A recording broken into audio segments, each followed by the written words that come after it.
Hey guys, mga ka-sleepy. Nakarinig na ba kayo tungkol sa sleep apnea? Parang bad trip na roommate na laging gising, di ba? So, sleep apnea is when your breathing stops and starts while you're sleeping. So, imagine mo, parang Netflix na nagpo-pause habang pinapanood mo. Mayroon tayong dalawang klaseng sleep apnea. Ang obstructive sleep apnea, na parang nagiging tamad ang ating mga throat muscles. At ang central sleep apnea, na kung saan si brain natin ay hindi nagko-cooperate.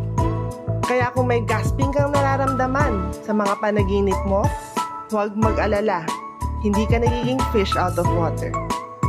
Kaya kung sa tingin mo parang may disco party ang iyong paghinga habang natutulog, time na po para kumonsulta sa doktor.